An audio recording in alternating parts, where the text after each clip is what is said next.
Hello everyone. Start करते हैं। Gujarat energy transmission corporation limited का पेपर जो 2015 में हेल्ड हुआ था। तो उससे पहले अगर आप चैनल पर नए आए हुए हैं और आप वीडियो को देखते हैं तो सब्सक्राइब भी कर लीजिए। ओके, स्टार्ट करते हैं हम। तो पहला क्वेश्चन है कि दो हीटर्स हैं, रेटेड है 500 वॉट 250 वोल्ट पे।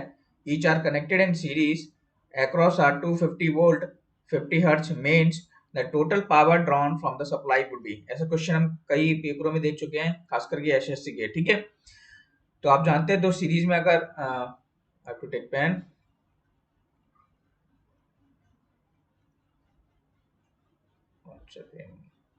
ओके, सो दो अगर हीटर्स सीरीज में लगे हुए हैं, ठीक है, तो हम कैसे सॉल्व करते हैं। सबसे पहले हमको R1 निकालना होगा। हम जानते हैं बी स्क्वायर अपॉन पी होता है, क्योंकि P equals to B square upon R होता है। उसी प्रकार R2 हमारा सेम होगा, क्योंकि दोनों सीरीज में लगे हुए हैं। ठीक है, टोटल रेजिस्टेंस फाइंड करना होगा R1 प्लस R2। उसके बाद टोटल पावर आप कैसे निकालेंगे, direct B square upon R कर देंगे और 250 वॉट आपका आंसर आ जाएगा। ओके, नेक्स्ट क्वेश्चन भी हम कई बार देख चुके हैं। क्वेश्चन कह रहा है कि the RMS value of the voltage 3 plus 4 cos 3t each. ठीक है, तो आप जानते हैं आई आर एम एस कैसे फाइंड करते हैं, under root of 3 square plus 4 upon root 2 का स्क्वायर प्लस। ठीक है, तो कैसे डीसी का स्क्वायर प्लस एसी जो वैल्यू दी होती है हमें, उसको कैसे हम लिखते हैं, बी एम अपॉन रूट 2। ठीक है, या फिर आई एम अपॉन रूट 2 का square. The instantaneous value of the power in purely inductive circuit. तो आपसे इंस्टेंटेनियस पावर पूछी है प्योरली इंडक्टिव सर्किट में, तो वो चेंजिंग नेचर की होती है। ठीक है, कैसे, या तो पॉजिटिव भी हो सकती है या नेगेटिव भी हो सकती है। ठीक है, क्योंकि वो फंक्शन है किसका, टाइम का। Okay, in the standard BH curve X axis and Y axis intercepts respectively represents. ठीक है, तो एक्स एक्सिस और वाई एक्सिस क्या क्या रिप्रेजेंट करते हैं, आपका रेसिडुअल मैग्नेटिज्म और कोर्सिव फोर्स को रिप्रेजेंट करते हैं। और आपके साइड में बना हुआ है BH curve. 2 wattmeter method for 3-phase circuit is preferred over other methods because। ठीक है, हम 2 wattmeter method को इसीलिए प्रेफर करते हैं क्योंकि power factor of the load हम मेजर कर सकते हैं, स्टार और डेल्टा कनेक्टेड लोड में यूज कर सकते हैं, और बैलेंस्ड और अनबैलेंस्ड लोड में भी हम इसको यूज कर सकते हैं। लाप्लास ट्रांसफॉर्म किस लिए यूज होता है, तो हम जानते हैं कि डिफरेंशियल इक्वेशन जो होती है उसको, ठीक है, converting differential equation two algebraic equations. Okay, या फिर हम बोल सकते हैं converting differential equation into S domain. Overshoot in a time response of a control system is a indication of. तो ओवरशूट हम जानते हैं किस कंडीशन में आता है, कंट्रोल सिस्टम में। ठीक है, जब हाई पीक एकदम से हो जाती है स्टार्टिंग के केस में, तो ओवरशूट की कंडीशन आती है। और एक किसको मेजर करता है, हमारी रिलेटिव स्टेबिलिटी को। ठीक है, रूट लोकस कैसा लोकस है आपका, root locus is the locus of the closed loop poles to open loop zeros. Okay, closed loop poles होने चाहिए और it up to open loop zeros. Which of the following is the most likely reason for the large overshoot in a control system। तो question देखिए किस किस में पूछा गया है, मैं कई पेपर डिस्कस करता हूँ इसीलिए कुछ क्वेश्चंस मिल जाते हैं। जैसे इसरो में पूछा है, ठीक है, आरपीएससी के लेक्चर में पूछा है। तो हर पेपर इंपॉर्टेंट इसीलिए होता है क्योंकि देखिए RPSC, RSEB, DFCCIL, others exam, okay, तो कहीं ना कहीं से पुराने पेपर्स इसीलिए सॉल्व किए जाते हैं। हालांकि आपको ये क्वेश्चन कभी एथ पब्लिकेशन में भी मिल जाएगा, लेकिन पेपर इसलिए सॉल्व करना चाहिए क्योंकि बहुत सारे क्वेश्चन एथ पब्लिकेशन में नहीं दिए होंगे। ठीक है, तो ओवरशूट का मतलब क्या होता है, maximum peak in the closed loop system. ठीक है, ओवरशूट का फॉर्मूला आप जानते हैं। ये होता किसकी वजह से है, तो ये गेन हाई हो जाता है उसकी वजह से होता है। कई जगह आपको क्वेश्चन आंसर जो है वो हाई पॉजिटिव करेक्टिंग टॉर्क दिया होगा, कई बार आप नेट में ऊपर करोगे तो। ठीक है, और कई जगह आपको high gain in the system दिया होगा, लेकिन इसरो के पेपर, साइंटिस्ट के पेपर में आंसर आपका high gain in the system है, क्योंकि अगर जब गेन हाई होगा तो डैम्पिंग रेशियो स्मॉल होगा, ये तो आप जानते हैं, ठीक है। और ओवरशूट की कंडीशन क्या होगी, ज्यादा होगी। इसीलिए लार्ज ओवरशूट कब होगा, जब आपका गेन क्या होगा, हाई होगा, ठीक है। When the load is suddenly increased in the receiving end of the system, the phase shift will, ठीक है। तो फेज शिफ्ट क्या हो जाएगी, वो भी इंक्रीज कर जाएगी अगर हम लोड को सडनली इंक्रीज कर रहे हैं, क्योंकि ड्यू टू, क्यों बढ़ जाएगी, क्योंकि सडन अनस्टेबिलिटी आ गई उसमें, ठीक है, और डिस्टर्बेंस हो गया, जिसकी वजह से फेज शिफ्ट क्या हो गया, इंक्रीज हो गया। Gauss Seidel method of the power flow problem, the number of iterations, ठीक है। तो ऐसा क्या है, गॉस सीडल मेथड और एक न्यूटन रैप्सन मेथड होती है, ठीक है। आप जानते हैं पावर फ्लो प्रॉब्लम में हम इसको यूज करते हैं, ओके। तो जो नंबर ऑफ इटरेशंस होते हैं गॉस सीडल मेथड में, वो टॉलरेंस पे डिपेंड करते हैं। टॉलरेंस का मतलब क्या है, टाइम्स पर इटरेशन, ठीक है। न्यूटन रैप्सन जो होती है हमारी मेथड, उसके लेस नंबर ऑफ इटरेशन होते हैं, और गॉस सीडल का जो कंप्यूटेशन टाइम होता है पर इटरेशन के लिए वो कम होता है, ठीक है।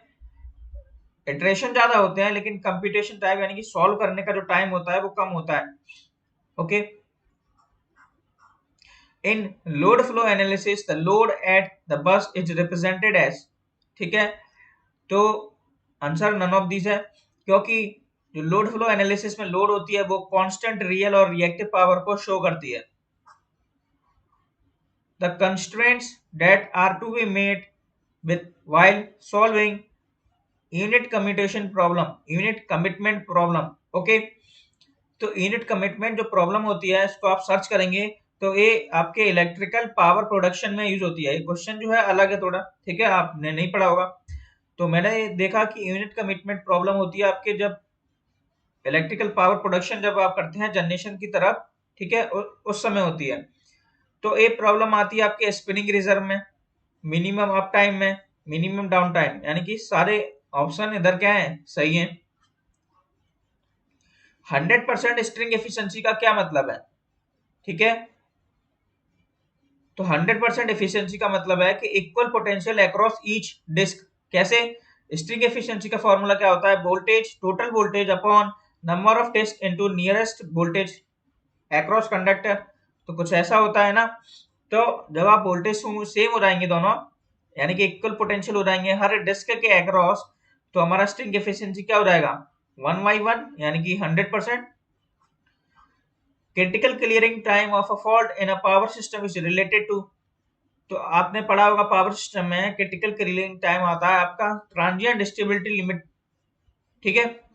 तो क्रिटिकल क्लियरिंग टाइम जो होता है वो होता है, it is the maximum time that is allowed to remove the disturbance without interrupting the system performance, ठीक है। ये एक ऐसा मैक्सिमम टाइम है जो अलाउ करता है आपके डिस्टरबेंस को रिमूव करने में बिना सिस्टम की परफॉर्मेंस को इंटरप्ट किए। तो क्या है आंसर, क्या होगा, ट्रांजिएंट स्टेबिलिटी लिमिट के अंदर यूज होता है क्रिटिकल क्लियरिंग टाइम।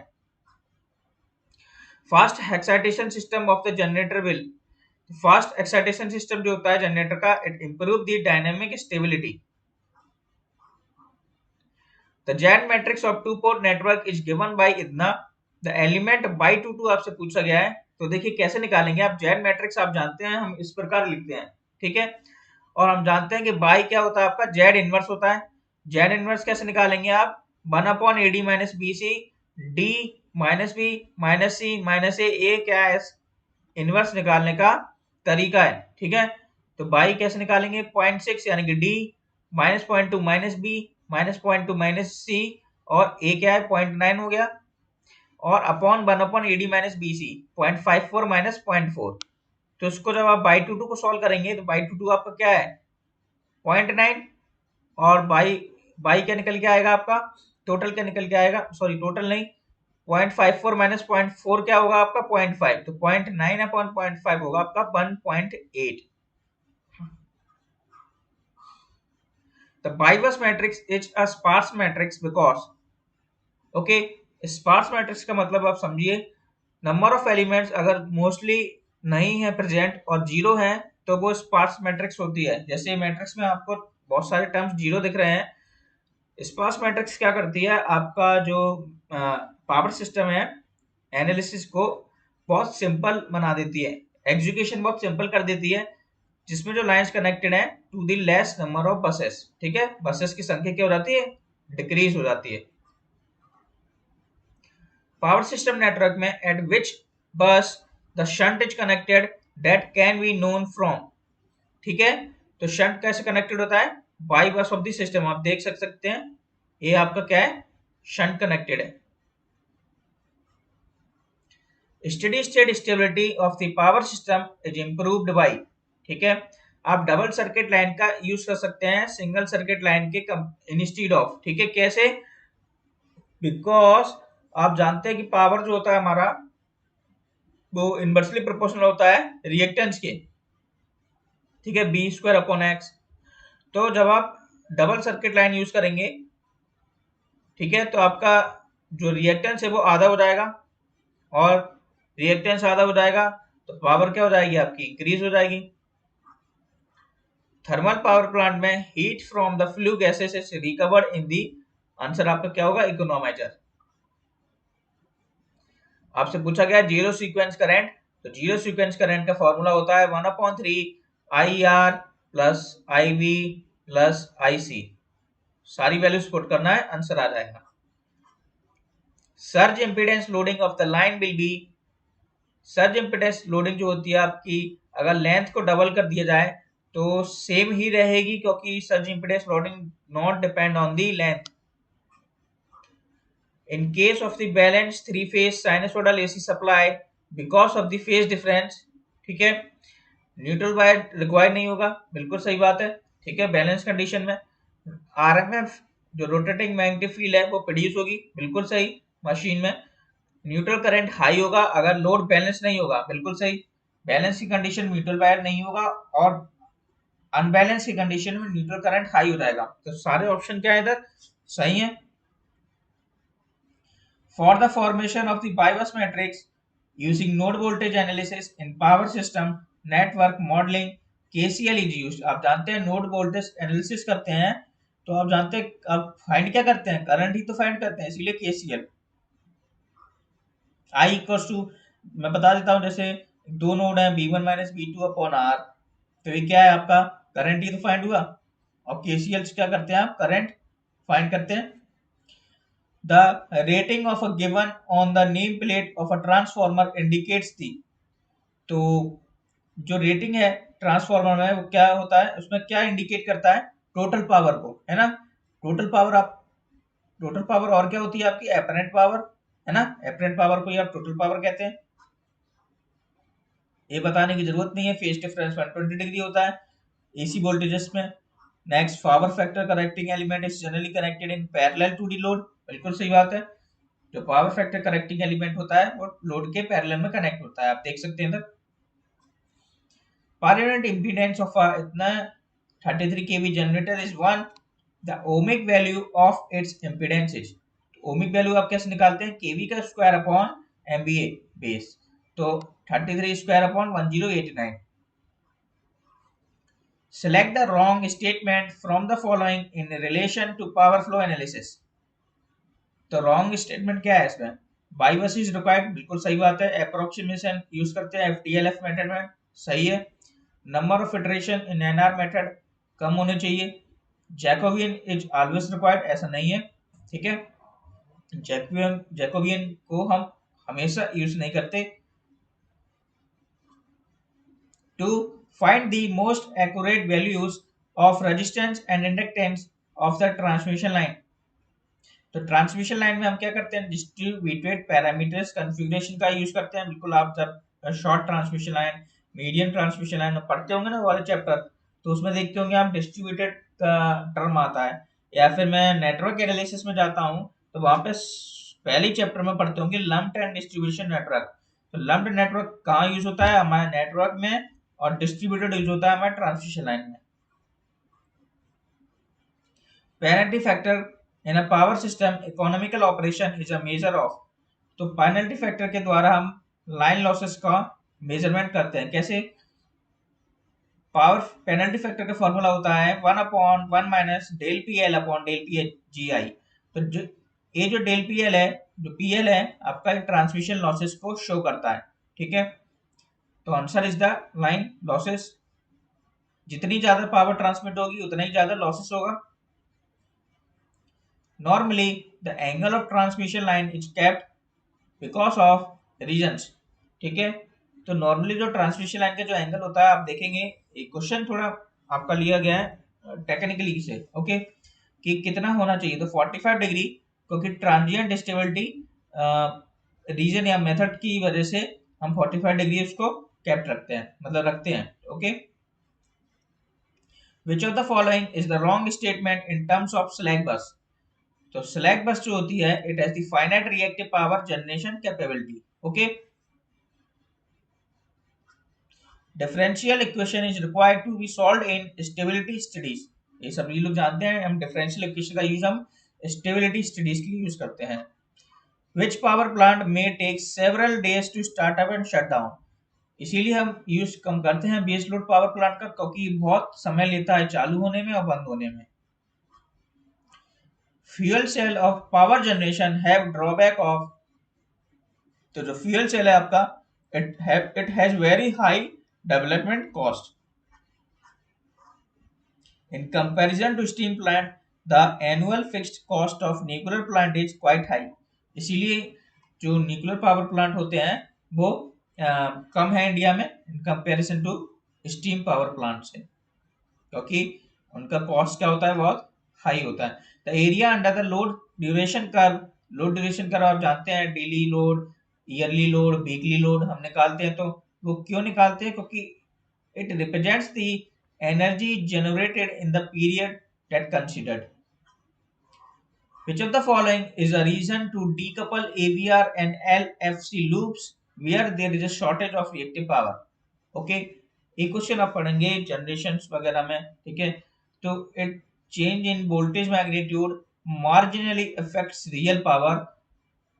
इसीलिए यह रीजन है कि हम ऑटोमेटिक वोल्टेज रेगुलेटर्स को, low power factor correction loops को, ठीक है, डीकपल करते हैं जब आपकी रिएक्टिव पावर की कमी हो जाती है। ठीक है, इसीलिए हम ऑटोमेटिक वोल्टेज रेगुलेटर क्या करता है, आपका रिएक्टिव पावर को प्रोवाइड करता है। ठीक है, ओके।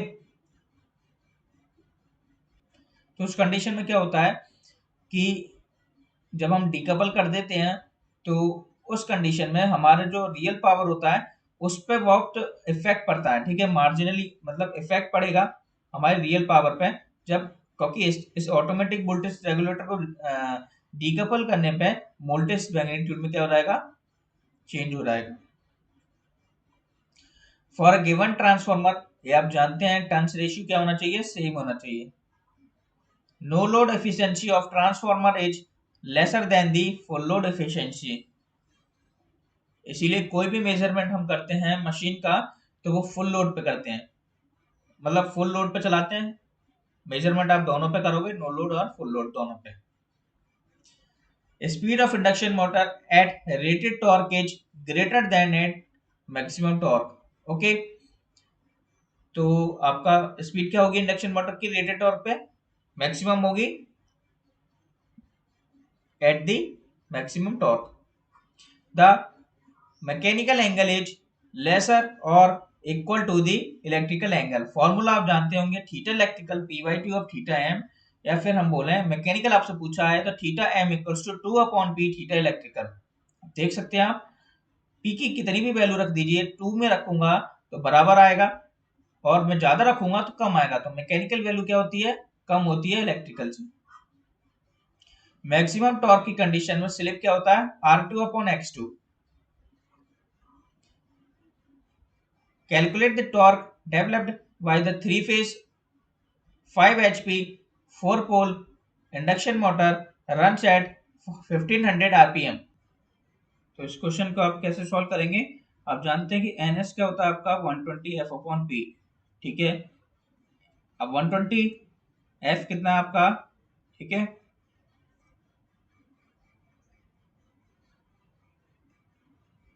सो आपकी जो मोटर है वो induction motor run set 1500 RPM और आपका सिंक्रोनस स्पीड भी कितना है 1500। तो इस केस में आपका जो टॉर्क डेवलप्ड होगा वो 0 होगा। ठीक है, क्योंकि आपकी जो स्पीड है दोनों वो क्या है, आपकी सिमिलर है। Which of the following braking method saves energy? Regenerative braking, okay.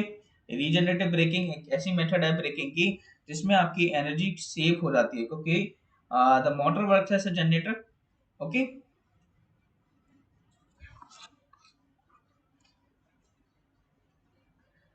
For eliminating the seventh harmonics from generated EMF in alternator, the fractional pitch must be. तो इस फ्रैक्शनल पिच का जो फॉर्मूला होता है वो होता है n minus one upon N, और n की वैल्यू आपको 7 दी है तो 6 upon 7 is the answer. A transformer has negative voltage regulation, तो नेगेटिव वोल्टेज रेगुलेशन के केस में आपका जो पावर फैक्टर होता है वो लीडिंग का होता है, okay. B curve armature current और फील्ड करंट के बीच का कर्व होता है आपका। इन्वर्टेड बी का वो, सॉरी फॉर दैट क्वेश्चन। और इन्वर्टेड बी कर्व होता है आपका पावर फैक्टर और आर्मेचर करंट के बीच का कर्व। स्ट्रेट लोड लॉसेस जो होता है वो किसके बराबर होता है? तो स्ट्रेट लोड लॉसेस जो होते हैं वो आपके मैकेनिकल और आयरन लॉसेस होते हैं। In the DC motor back EMF value becomes maximum at, तो बैक ईएमएफ वैल्यू मैक्सिमम की कंडीशन में हाफ हो जाती है टर्मिनल वोल्टेज के, तो EV equals to B by 2 यानी कि 1/2 load is the answer. Hopkinson test is the test to be carried out on, एक क्वेश्चन भी हमने कई बार करा है। हॉपकिंसन टेस्ट जो होता है वो दो आइडेंटिकल डीसी मोटर को हम लेते हैं, ठीक है। क्वेश्चन में आपसे इतना ही पूछा है कि हॉपकिंसन टेस्ट में हम क्या करते हैं, तो दो डीसी मोटर्स को हम लेते हैं, डीसी मोटर का एक टेस्ट है और दोनों की दोनों आइडेंटिकल मशीन होनी चाहिए। In differential protection schemes are stabilising resistance connected to, ठीक है। जो स्टेबलाइजिंग रेजिस्टेंस होता है आपका डिफरेंशियल प्रोटेक्शन स्कीम आपने देखी होगी, ओके। तो स्टेबलाइजिंग रेजिस्टेंस का काम होता है it's reduces the effect of non identical cities, okay. अब प्रॉब्लम क्या होती है नॉन आइडेंटिकल सीरीज की वजह से? अगर आप आइडेंटिकल यूज करेंगे तो दोनों की वैल्यू सेम रहेगी, ठीक है। अब नॉन आइडेंटिकल की वजह से दोनों की प्रॉपर्टीज अलग हो जाती हैं, जिसकी वजह से आपका डिफरेंशियल प्रोटेक्शन क्या हो जाता है, गड़बड़ा जाता है। इसीलिए हम स्टेबलाइजिंग रेजिस्टेंस को यूज करते हैं, ओके। जिसकी वजह से अगर हमारा नॉन आइडेंटिकल सीरीज भी लगा हुआ है तो उसको क्या करें, प्रॉपर वे में वर्कआउट करें, ठीक है। तो इसीलिए हम स्टेबलाइजिंग रेजिस्टेंस का यूज करते हैं। आपसे पूछा गया है लाइन करंट, आपको दिया है करंट रेटिंग सेटिंग और it's connected to 200 by 5 ampere CT, okay. इसका तरीका क्या होता है, 150 जो करंट सेटिंग दी है आपको into 5 ampere current rating into 200 by 5, जो वैल्यू है आपकी 150, क्या आपका परसेंट में, तो अंडर आपका अपॉन में क्या रहेगा 100, तो इसको जब आप सॉल्व करेंगे तो 300 is the answer. The fault occurring in transmission actually are most, ठीक है। जो फॉल्ट अकर होते हैं वो ज्यादातर कौन से होते हैं, तो लाइन टू ग्राउंड फॉल्ट होते हैं। आपने देखा होगा जो आपके आसपास ट्रांसफार्मर लगा होता है उनमें जो मोस्टली फॉल्ट होते हैं वो अनसिमेट्रिकल फॉल्ट्स होते हैं, ठीक है, जिसमें जिसमें line to ground fault occur होता है, okay. Holding ratio of the relay, ठीक है। तो होल्डिंग रेशियो जो होता है रिले का ऑलवेज जो होता है वो लेस देन 1 होता है। सो आप जानते हैं कि होल्डिंग रेशियो क्या होता है आपका, drop of value upon, sorry मैं इधर लिखना भूल गया था इसीलिए, पीक ऑफ वैल्यू, ठीक है। तो ये होल्डिंग रेशियो रिले का फॉर्मूला होता है और इसकी जो वैल्यू होती है वो लेस देन 1 होनी चाहिए, यानी कि जो इसीलिए क्योंकि जो ड्रॉप होना चाहिए वो ड्रॉप तो ज्यादा होना नहीं चाहिए, ड्रॉप ज्यादा तो होल्डिंग रेशियो ज्यादा, इसीलिए less than 1। Surge impedance loading of the 400 kV line with surge impedance given as 160 ohm, तो सर्ज इम्पिडेंस लोडिंग जो होती है आपसे पूछा है, तो B square upon Z S का फॉर्मूला है, बी क्या आपका 400 केवी और जेड एस क्या आपका 160। Power factor of the arc in a circuit breaker, ठीक है। तो ऑलवेज यूनिटी पावर फैक्टर होना चाहिए उस सर्किट ब्रेकर के आर्क का। The relay which is most sensitive to power swings, ठीक है। तो आंसर क्या होना चाहिए इसका, ए बी आपको जो क्वेश्चन मिलेगा अलग अलग जगह अलग मिलेगा, ठीक है। Answer is reactance relay, more relay least और इम्पीडेंस रिले मॉडरेट, ठीक है। The stability, the steady state stability of the power system is most affected by एक क्वेश्चन हम ऊपर कर चुके हैं दोबारा से P equals to inversely proportional होता है आपके रिएक्टेंस के. In case of HVDC transmission line, there is no charging current और no skin effect. ये सब आप जानते हैं क्योंकि फ्रीक्वेंसी क्या होती है डीसी के अंदर जीरो होती है. HVDC ट्रांसमिशन को हम इसीलिए प्रेफर करते हैं एसी सिस्टम से क्योंकि इसके अंदर इंडक्टेंस की कमी होती है. ठीक है. और डीसी के केस में डीसी के केस में इंडक्टेंस की कमी होती है और एचवीडीसी क्या ऑफर करता है better voltage regulation.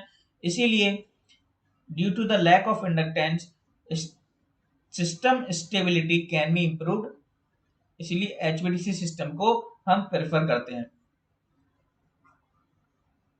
The insulation strength of the extra high voltage transmission line is mainly governed by. तो स्विचिंग ओवर वोल्टेजेस यानी कि जब ओवर वोल्टेज की कंडीशन आती है ओके तो इंसुलेशन स्ट्रेंथ हमारा मेनली मतलब जो कहते हैं ना मोटिव है तो वही आपको दिया है. The main motive insulation strength extra high voltage transmission line में at the for the switching over voltage condition. Earth wire on extra high voltage overhead transmission line is provided to protect the line against. तो ये सब आप लोग जानते हैं lightning surge की वजह से हम अर्थ वायर को यूज करते हैं. Shunt compensation in extra high voltage line is resorted to. Okay तो शंट कंपनसेशन वोल्टेज प्रोफाइल को इंप्रूव करता है. कैसे करता है क्योंकि शंट कंपनसेशन प्रोवाइड करता है रिएक्टिव पावर. ठीक है. So that it can transmit power according to increase or decrease in the load demand. Switching surges क्या होते हैं आपके शॉर्ट ड्यूरेशन ट्रांजिएंट वोल्टेज होते हैं सिस्टम के अंदर प्रोड्यूस होते हैं सडन ओपनिंग और स्विच के क्लोज होने में और सर्किट ब्रेकर के और due to and fault occur in the system. During the insulation coordination in the substation, the lowest insulation strength is at. ठीक है. तो इंसुलेशन स्ट्रेंथ आपके डिपेंड करता है सर्ज पे कितनी लाइटनिंग सर्जेस वगैरह हाई वैल्यू पीक वैल्यू कब अगर हो रही है उस पर डिपेंड करता है. ठीक है. तो आंसर इज द ट्रांसफार्मर. तो लोएस्ट इंसुलेशन स्ट्रेंथ किस पे होगी आपके ट्रांसफार्मर पे. बाकी सब हाईएस्ट रेटिंग की चीजें. Okay. Current chopping phenomena is related to. तो current chopping phenomena is related to small inductive current.